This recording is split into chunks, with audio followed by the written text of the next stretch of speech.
انہیں کیا معلوم تھا کہ یہ آخری حکم ہے جو انہیں دربار رسالت سے مل رہا ہے۔ حضرت اسامہ رضی اللہ تعالی عنہ اسلامی لشکر کے ساتھ نکلنے ہی والے تھے کہ اچانک خبر ملتی ہے کہ پیارے آقا صلی اللہ علیہ وسلم دنیا سے تشریف لے جانے والے ہیں۔ صحابہ یہ خبر سنتے ہی مدینے کی طرف دوڑتے ہیں۔ وہاں پہنچ کر کیا دیکھتے ہیں کہ ناظرین، طائف سے واپسی کے بعد رجب 9 ہجری میں پیارے آقا صلی اللہ علیہ وسلم کو یہ خبر ملی کہ عرب کے عیسائیوں کی سازش اور بھڑکانے سے ہریکل شاہ روم نے رومیوں اور شامیوں کا ایک بہت بڑا لشکر جمع کر لیا ہے اور وہ مسلمانوں پر حملہ کرنے کا ارادہ رکھتا ہے۔ تو آپ صلی اللہ علیہ وسلم نے مسلمانوں کو ان کے خلاف جہاد کرنے کا حکم دے دیا۔ ناظرین، یہ زمانہ بڑا تنگی، قحط سالی اور گرمی کی شدت کا تھا۔ یہ کتنا مشکل ٹائم تھا مسلمانوں پر، اس کا اندازہ اس بات سے لگائیے گا کہ 2 آدمی ایک کھجور پر گزارا کر رہے تھے۔ سفر دور کا تھا، جبکہ دشمن تعداد میں بہت زیادہ اور مضبوط بھی تھے۔ ان سب ریزنز کی وجہ سے لوگوں کو گھر سے نکلنا مشکل محسوس ہو رہا تھا۔ مدینہ منورہ کے بہت سے منافقین، جن کی منافقت کا راز فاش ہو چکا تھا، سامنے آ چکے تھے۔ وہ خود بھی فوج میں شامل ہونے سے جی چرا رہے تھے اور ساتھ دوسرے لوگوں کو بھی اس جنگ میں شامل ہونے سے منع کر رہے تھے۔ لیکن اس کے باوجود 30,000 کا لشکر جمع ہو گیا۔ اب ان تمام سپاہیوں کے لیے سواریوں اور سامان جنگ کا انتظام کرنا یہ بھی ایک بہت مشکل فیز تھا، کیونکہ لوگ قحط کی وجہ سے، بارشیں نہ ہونے کی وجہ سے، فقر کی وجہ سے انتہائی پریشان تھے۔ اس پرابلم کا سلوشن نکالنے کے لیے پیارے آقا صلی اللہ علیہ وسلم نے عرب کے تمام قبیلوں سے فوجیں اور فائنینشیل ایڈ طلب فرمائی۔ ناظرین، اس موقع پر صحابہ کرام نے دل کھول کر مال خرچ کیا۔ صرف عثمان غنی رضی اللہ تعالیٰ عنہ کی اگر ہم بات کریں، کمال صحابی تھے، انہوں نے 10,000 سپاہیوں کو جہاد کا سامان دیا اور 10,000 دینار اس غزوے پر خرچ کیے۔ ان سب کے علاوہ ساز و سامان جو دیگر چیزیں ہوتی ہیں، اس کے ساتھ ساتھ 900 اونٹ اور 100 گھوڑے بھی دیے۔ حضرت عمر بن خطاب رضی اللہ تعالیٰ عنہ نے اپنا آدھا مال لے کر آ گئے۔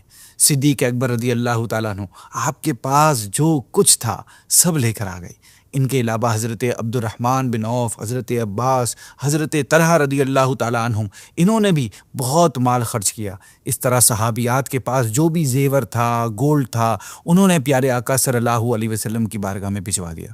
بہرحال جتنی تیاریاں ہوئیں، ان سب کے بعد پیارے آقا صلی اللہ علیہ وسلم 30,000 کا لشکر ساتھ لے کر تبوک کے لیے روانہ ہوئے اور آپ نے مدینے کے انتظامات چلانے کے لیے مولا علی شیر خدا کرم اللہ تعالی وجہ الکریم کو اپنا خلیفہ بنایا۔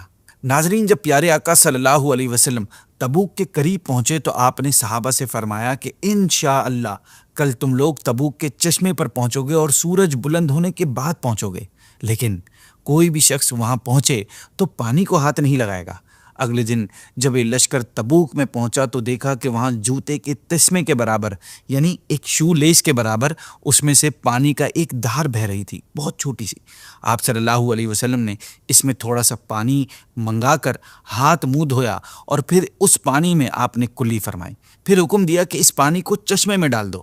لوگوں نے جب اس پانی کو چشمے میں ڈالا تو ناظرین، چشمے سے زوردار پانی کی ایک موٹی دھار بہنے لگی، جس سے 30,000 کے لشکر اور تمام جانوروں نے خوب سیر ہو کر اپنی پیاس بھی بجھا لی۔ ناظرین، پیارے آقا صلی اللہ علیہ وسلم نے تبوک میں پہنچ کر لشکر کو پڑاؤ کرنے یعنی ٹھہرنے کا حکم دیا، مگر وہاں دور دور تک رومی لشکروں کا کوئی اتا پتہ نہیں تھا۔ ہوا یہ کہ جب رومیوں کے جاسوسوں نے کیسر کو یہ خبر دی کہ رسول اللہ صلی اللہ علیہ وسلم خود 30,000 کا لشکر لے کر تبوک میں آ رہے ہیں، تو رومیوں کے دلوں پر آپ صلی اللہ علیہ وسلم اور مسلمانوں کی اتنی ہیبت چھا گئی کہ وہ جنگ سے ہمت ہار گئے اور اپنے گھروں سے باہر ہی نہیں نکل سکے۔ بہرحال تبوک میں کافی انتظار کرنے کے بعد پیارے آقا صلی اللہ علیہ وسلم پھر مدینے لوٹ آئے۔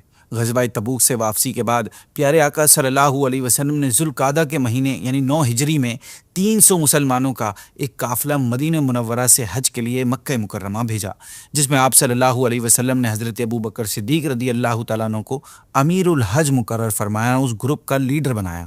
آپ رضی اللہ عنہ نے حرم کعبہ اور عرفات و منی میں خطبہ پڑھا۔ اس کے بعد مولا علی کھڑے ہوئے اور سورہ برات کی 40 آیتیں پڑھ کر سنائیں اور اعلان کر دیا کہ اب کوئی مشرک خانہ کعبہ میں داخل نہ ہو سکے گا، نہ کوئی ننگا ہو کر طواف کر سکے گا، اور 4 منتھ بعد یعنی آفٹر 4 months کے بعد کفار و مشرکین کے لیے امان ختم کر دی جائے گی، یہ وہی امان تھی جو فتح مکہ کے بعد نبی کریم صلی اللہ علیہ وسلم نے دی تھی۔ ان اعلانات کے بعد کفار و مشرکین بڑی بڑی تعداد میں آ کر مسلمان ہونے لگے۔ اس سال پورے ملک میں ہر طرف امن و امان کی فضا پیدا ہو گئی۔ ناظرین، پیارے آقا صلی اللہ علیہ وسلم تبلیغ اسلام کے لیے کئی علاقوں اور ملکوں میں صحابہ کرام کو بھیجا کرتے تھے۔ ان میں سے کچھ قبیلے تو ان مبلغین صحابہ کے سامنے ہی اسلام قبول کر کے مسلمان ہو جاتے تھے، جبکہ کچھ اس بات کی خواہش رکھتے تھے، تمنا کرتے تھے کہ وہ پیارے آقا صلی اللہ علیہ وسلم کی بارگاہ میں حاضر ہو کر اپنے اسلام کا اعلان کریں۔ چنانچہ اسی وجہ سے کچھ لوگ اپنے اپنے قبیلوں کے ریپریزنٹیٹیوز بن کر مدینہ منورہ آتے تھے اور خود پیارے آقا صلی اللہ علیہ وسلم کی زبان مبارک سے دین اسلام کا پیغام سن کر اپنے اسلام کا اعلان کرتے تھے، اور پھر اپنے اپنے قبیلوں میں واپس جا کر پورے قبیلے والوں کو مسلمان کرتے تھے۔ انہی قبیلوں کے نمائندے یعنی ریپریزنٹیٹیوز کو وفود العرب یعنی ڈیلیگیشن آف عربیہ کہا جاتا ہے۔ اس طرح کے ڈیلیگیشنز مختلف وقتوں میں مدینہ منورہ آتے رہے، مگر خاص طور پر فتح مکہ کے بعد چونکہ پورے عرب کے خیالات میں ایک بہت بڑا چینج آ گیا تھا اور سب لوگ اسلام کی طرف مائل ہونے لگے تھے، کیونکہ اسلام کا سچا دین ہونا سب پر واضح ہو چکا تھا۔ It was an open truth now. اس لیے فتح مکہ کے بعد مشرکین فوج در فوج یعنی بڑی بڑی تعداد میں پیارے آقا صلی اللہ علیہ وسلم کی خدمت میں دور دراز کے سفر طے کرتے ہوئے ڈیلیگیشنز کی شکل میں آنے لگے اور اپنی خواہش سے، اپنی مرضی سے، اپنی چوائس سے اسلام قبول کرنے لگے۔ چونکہ اس طرح کے ڈیلیگیشن زیادہ تر فتح مکہ کے بعد 9 ہجری میں مدینہ منورہ آئے، اس لیے 9 ہجری کو سنۃ الوفود یعنی نمائندے کا سال کہا جاتا ہے۔ اب آگے بڑھتے ہیں 10 ہجری کی طرف۔ تو ناظرین، سن 10 ہجری کے تمام واقعات میں سب سے زیادہ شاندار اور اہم واقعہ حجۃ الوداع ہے۔ یہ آپ صلی اللہ علیہ وسلم کا لاسٹ حج تھا اور ہجرت کے بعد یہی آپ کا پہلا حج بھی تھا۔ ذوالقعدہ 10 ہجری میں پیارے آقا صلی اللہ علیہ وسلم نے حج کے لیے روانگی کا اعلان فرمایا۔ یہ خبر پورے عرب میں بجلی کی طرح ہر طرف پھیل گئی، جس کے بعد پورا عرب پیارے آقا صلی اللہ علیہ وسلم کے ساتھ حج کرنے کی سعادت حاصل کرنے کے لیے آ گیا۔ روایات میں آتا ہے کہ حجۃ الوداع میں 1,14,000 یا 1,24,000 مسلمان آپ صلی اللہ علیہ وسلم کے ساتھ تھے۔ پیارے آقا صلی اللہ علیہ وسلم ذوالقعدہ کے آخر میں مدینہ منورہ سے روانہ ہوئے اور اپنی تمام ازواج مطہرات کو بھی آپ نے اپنے ساتھ چلنے کا حکم دیا۔ 34 ذوالحجہ کو آپ صلی اللہ علیہ وسلم مکہ مکرمہ میں داخل ہوئے، پھر حج کے ارکان اور اعمال ادا کرتے ہوئے آپ صلی اللہ علیہ وسلم عرفات کے میدان میں پہنچے۔ عرفات میں آپ نے ایک کمبل کے خیمے میں قیام فرمایا۔ جب سورج ڈھل گیا، سورج غروب ہو گیا، تو آپ نے اپنی اونٹنی پر سوار ہو کر خطبہ پڑھا۔ اس خطبے میں آپ صلی اللہ علیہ وسلم نے بہت سے ضروری اسلامی احکام بیان فرمائے اور زمانے جاہلیت کی تمام برائیوں اور بیہودہ رسموں کو آپ نے مٹاتے ہوئے اعلان فرمایا کہ سن لو، جاہلیت کے تمام دستور میرے دونوں قدموں کے نیچے پامال ہیں یعنی ختم ہیں۔ اسی طرح زمانہ جاہلیت کے خاندانی فخر، رنگ و نسل کی برتری اور اس قسم کے جاہلیت کے تصورات کو ختم کرتے ہوئے پیارے آقا صلی اللہ علیہ وسلم نے فرمایا، اے لوگوں، بے شک تمہارا رب ایک ہے اور بے شک تمہارا باپ آدم علیہ السلام ایک ہے۔ سن لو، کسی عربی کو کسی اجمی پر اور کسی اجمی کو کسی عربی پر، کسی سرخ کو کسی کالے پر اور کسی کالے کو کسی سرخ پر کوئی فضیلت نہیں مگر تقوی کے سبب۔ ناظرین، پیارے آقا صلی اللہ علیہ وسلم نے اپنا خطبہ ختم فرماتے ہوئے سننے والوں سے فرمایا کہ تم خدا کے یہاں میرے بارے میں پوچھا جائے گا تو تم لوگ کیا جواب دو گے؟ تمام لوگوں نے کہا کہ ہم لوگ خدا سے کہہ دیں گے کہ آپ نے خدا کا پیغام پہنچا دیا اور رسالت کا حق ادا کر دیا۔ یہ سن کر آپ صلی اللہ علیہ وسلم نے آسمان کی طرف انگلی اٹھائی اور 3 بار فرمایا کہ اے اللہ تو گواہ رہنا، اے اللہ تو گواہ رہنا، اے اللہ تو گواہ رہنا۔ اسی حالت میں جبکہ خطبے میں آپ صلی اللہ علیہ وسلم اپنا فرض رسالت ادا فرما رہے تھے، قرآن پاک کی آیت نازل ہوتی ہے جس کا ترجمہ ہے کہ آج میں نے تمہارے لیے تمہارے دین کو مکمل کر دیا اور اپنی نعمت تمام کر دی اور تمہارے لیے دین اسلام کو پسند کر لیا۔ سبحان اللہ۔ ناظرین، کیا جرنی ہے!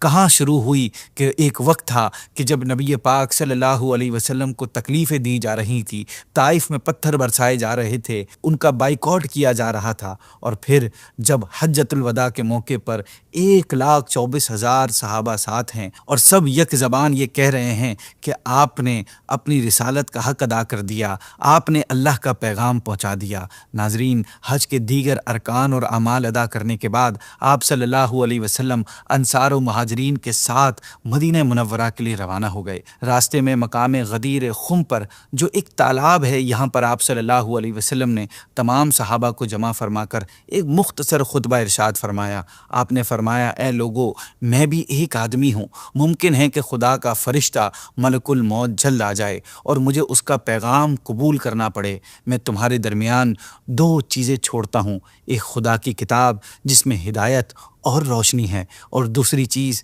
میرے اہل بیت، میرا گھرانہ۔ میں اپنے اہل بیت کے بارے میں تمہیں خدا کی یاد دلاتا ہوں۔ اس خطبے میں آپ صلی اللہ علیہ وسلم نے یہ بھی ارشاد فرمایا کہ جس کا مولا میں ہوں، علی بھی اس کے مولا ہیں۔ اے خدا، جو علی سے محبت رکھے اس سے تو بھی محبت رکھ، اور جو علی سے دشمنی رکھے اس سے تو بھی دشمنی رکھ۔ ناظرین، حجۃ الوداع 10ویں ہجری 10 ہجری کا آخری مہینہ، اس کے بعد آئی 11ویں ہجری، آپ صلی اللہ علیہ وسلم کی حیات مبارکہ کا لاسٹ ایئر۔ اس سال پیارے آقا صلی اللہ علیہ وسلم کی وفات ظاہری کے علاوہ ایک اور اہم واقعہ ہوا، وہ ہے سریہ اسامہ۔ یہ سب سے آخری فوج ہے جس کو آپ صلی اللہ علیہ وسلم نے کفار سے جنگ کرنے کے لیے روانہ کیا۔ 11 ہجری صفر کی 26 تاریخ کو پیر کے دن آپ صلی اللہ علیہ وسلم نے رومیوں سے جنگ کی تیاری کا حکم دیا۔ پھر دوسرے دن حضرت اسامہ بن زید رضی اللہ تعالی عنہما کو بلا کر آپ نے فرمایا، میں تم کو اس فوج کا امیر یعنی لشکر کا کمانڈر مقرر کر رہا ہوں۔ تم اپنے باپ کی شہادت کے مقام ابرا میں جاؤ اور نہایت تیزی کے ساتھ سفر کر کے ان کفار پر اچانک حملہ کر دو تاکہ وہ لوگ جنگ کی تیاری ہی نہ کر سکیں۔ ناظرین، باوجود یہ کہ اس وقت آپ صلی اللہ علیہ وسلم کی طبیعت کچھ ناساز تھی، مگر اسی حالت میں آپ صلی اللہ علیہ وسلم نے خود اپنے ہاتھ مبارک سے جھنڈا باندھا اور یہ نشان اسلام حضرت اسامہ رضی اللہ تعالیٰ عنہ کے ہاتھ میں دے کر ارشاد فرمایا کہ اللہ کے نام سے اور اللہ کی راہ میں جہاد کرو اور کافروں کے ساتھ جنگ کرو۔ حضرت اسامہ رضی اللہ عنہ مدینے سے نکل کر کچھ دور ایک مقام پر ٹھہرے تاکہ وہاں پورا لشکر جمع ہو جائے۔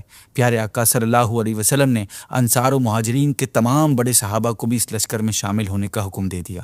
صحابہ کرام کے جمع ہو جانے کے بعد حضرت اسامہ رضی اللہ تعالیٰ عنہ سوار ہونے کے لیے تیاری ہی کر رہے تھے کہ آپ کی والدہ حضرت ام ایمن رضی اللہ تعالیٰ عنہ کی طرف سے ایک قاصد اس پیغام کے ساتھ پہنچا کہ پیارے آقا صلی اللہ علیہ وسلم نزع کی حالت میں ہیں۔ یہ ہوش اڑا دینے والی خبر سن کر حضرت اسامہ، حضرت عمر اور حضرت ابو عبیدہ بن جراح رضی اللہ تعالیٰ عنہم وغیرہ فوراً ہی مدینہ پہنچے۔ مدینہ پہنچ کر دیکھا کہ آپ صلی اللہ علیہ وسلم سکرات کے عالم میں ہیں، اور اسی دن دوپہر کو یا عصر سے کچھ پہلے پیارے آقا صلی اللہ علیہ وسلم کا وصال ہو گیا۔ پیارے آقا صلی اللہ علیہ وسلم کی آخری بیماری کی ابتدا کب ہوئی یا آپ کتنے دنوں تک بیمار رہے، اس بارے میں کتابوں میں مختلف روایات ہیں۔ بہرحال 20 یا 22 صفر کو پیارے آقا صلی اللہ علیہ وسلم آدھی رات کو جنت البقیع میں جو عام مسلمانوں کا قبرستان ہے، آپ تشریف لے گئے۔ وہاں سے واپس آئے تو آپ کی طبیعت اچانک ناساز ہو گئی۔ یہ حضرت میمونہ رضی اللہ تعالیٰ عنہا کی باری کا دن تھا۔ پیر کے دن پیارے آقا صلی اللہ علیہ وسلم کی بیماری بہت زیادہ بڑھ گئی۔ آپ کی خواہش پر تمام ازواج مطہرات نے آپ کو اجازت دے دی کہ آپ حضرت بی بی عائشہ صدیقہ رضی اللہ تعالیٰ عنہا کے یہاں قیام فرمائیں۔ چنانچہ حضرت عباس اور مولا علی رضی اللہ تعالیٰ عنہ نے پیارے آقا صلی اللہ علیہ وسلم کو سہارا دے کر بی بی عائشہ صدیقہ رضی اللہ عنہا کے حجرہ مبارکہ میں پہنچا دیا۔ جب تک اللہ پاک نے چاہا آپ صلی اللہ علیہ وسلم خود مسجد نبوی میں نماز پڑھاتے رہے۔ جب بیماری زیادہ بڑھ گئی تو آپ نے حکم دیا کہ حضرت ابو بکر صدیق رضی اللہ تعالیٰ عنہ میرے مصلی پر امامت کریں۔ چنانچہ پھر 17 نمازیں پیارے آقا صلی اللہ علیہ وسلم کی حیات مبارکہ میں حضرت ابو بکر صدیق رضی اللہ تعالیٰ عنہ نے پڑھائی۔ ایک دن ظہر کی نماز کے بعد پیارے آقا صلی اللہ علیہ وسلم کی بیماری میں کچھ کمی واقع ہوئی اور کچھ آرام محسوس ہوا، تو آپ نے حکم دیا کہ 7 پانی کی مشکیں میرے اوپر ڈالی جائیں۔ جب آپ غسل فرما چکے تو حضرت عباس اور مولا علی رضی اللہ تعالیٰ عنہما آپ کا مقدس بازو تھام کر آپ کو مسجد میں لائے۔ اس وقت حضرت ابو بکر صدیق رضی اللہ تعالیٰ عنہ نماز پڑھا رہے تھے۔ پیارے آقا کی آہٹ پا کر آپ رضی اللہ عنہ پیچھے ہٹنے لگے، مگر پیارے آقا نے اشارے سے آپ رضی اللہ عنہ کو روکا اور پھر آپ کے پاس آپ کے قریب بیٹھ کر نماز پڑھائی۔ نماز کے بعد پیارے آقا صلی اللہ علیہ وسلم نے خطبہ بھی دیا، جس میں بہت سی وصیتیں اور اسلامی احکام بیان فرما کر انصار کے فضائل اور ان کے رائٹس کے بارے میں کچھ کلمات ارشاد فرمائے اور ایک آیت اور بھی تلاوت فرمائی۔ ناظرین، اس وقت پیارے آقا صلی اللہ علیہ وسلم کے گھر میں 7 دینار رکھے ہوئے تھے۔ آپ نے حضرت بی بی عائشہ صدیقہ رضی اللہ عنہا سے فرمایا کہ تم ان دیناروں کو لاؤ تاکہ میں ان دیناروں کو خدا کی راہ میں خرچ کر دوں۔ چنانچہ مولا علی رضی اللہ تعالیٰ عنہ کے ذریعے آپ صلی اللہ علیہ وسلم نے ان دیناروں کو تقسیم کر دیا اور اپنے گھر میں ایک ذرہ بھر بھی سونا یا چاندی نہیں چھوڑا۔ اس کے بعد پیارے آقا صلی اللہ علیہ وسلم کی بیماری میں کبھی بڑھ جاتی کبھی کم ہو جاتی۔ خاص وفات کے دن یعنی پیر کے دن آپ کی طبیعت بہتر تھی۔ آپ کا کمرہ مبارک مسجد کے بالکل ساتھ تھا۔ آپ نے پردہ اٹھا کر دیکھا تو لوگ نماز فجر پڑھ رہے تھے۔ یہ دیکھ کر خوشی سے آپ مسکرائے۔ لوگوں نے سمجھا کہ آپ مسجد میں آنا چاہتے ہیں۔ یہ سوچ کر خوشی کے مارے تمام لوگ بے قابو ہو گئے، مگر آپ نے اشارے سے روکا اور حجرہ میں داخل یعنی روم میں داخل ہو کر دوبارہ پردہ ڈال دیا۔ ناظرین، یہ آخری موقع تھا کہ جب صحابہ کرام نے پیارے آقا صلی اللہ علیہ وسلم کی زیارت کی تھی۔ اس کے بعد آپ پر بار بار بے ہوشی طاری ہونے لگی۔ اس کے بعد بار بار پیارے آقا صلی اللہ علیہ وسلم یہ فرماتے رہے کہ مع الذین انعم اللہ علیہم، یعنی ان لوگوں کے ساتھ جن پر خدا کا انعام ہے۔ کبھی یہ فرماتے کہ اللہم فی الرفیق الاعلی، خداوند بڑے رفیق میں، اور لا الہ الا اللہ بھی پڑھتے تھے اور فرماتے تھے کہ بے شک موت کے لیے سختیاں ہیں۔ حضرت بی بی عائشہ صدیقہ رضی اللہ تعالیٰ عنہ فرماتی ہیں کہ تندرستی کی حالت میں آپ اکثر فرمایا کرتے تھے کہ پیغمبروں کو اختیار دیا جاتا ہے کہ وہ چاہے وفات کو قبول کریں یا دنیاوی زندگی کو۔ جب پیارے آقا صلی اللہ علیہ وسلم کی زبان مبارک سے یہ کلمات نکلے کہ اللہم فی رفیق الاعلی، خداوند بڑے رفیق میں، جاری ہوئے، تو میں نے سمجھ لیا کہ آپ صلی اللہ علیہ وسلم نے آخرت کو قبول فرما لیا۔ ناظرین، پیارے آقا صلی اللہ علیہ وسلم کی وفات سے تھوڑی دیر پہلے حضرت عائشہ صدیقہ رضی اللہ عنہا کے بھائی حضرت عبد الرحمن بن ابو بکر رضی اللہ تعالیٰ عنہ تازہ مسواک ہاتھ میں لیے حاضر ہوئے۔ پیارے آقا صلی اللہ علیہ وسلم نے آپ رضی اللہ عنہ کی طرف نظر جما کر دیکھا۔ بی بی عائشہ نے سمجھا کہ آپ مسواک کی خواہش رکھتے ہیں، چنانچہ آپ رضی اللہ عنہ نے فوراً ہی مسواک لے کر اپنے دانتوں سے نرم کی اور آپ کے ہاتھ مبارک میں دے دی۔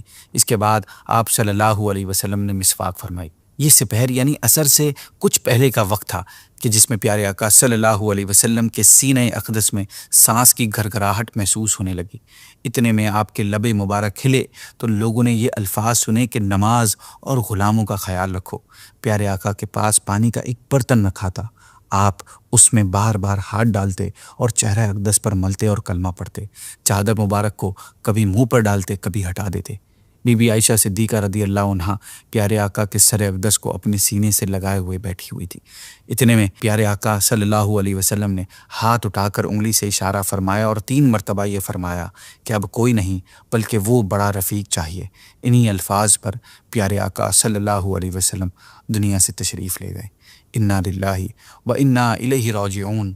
اللہم صلی علی محمد وعلی آل محمد و اصحاب محمد و ازواج محمد صلی اللہ علیہ وسلم۔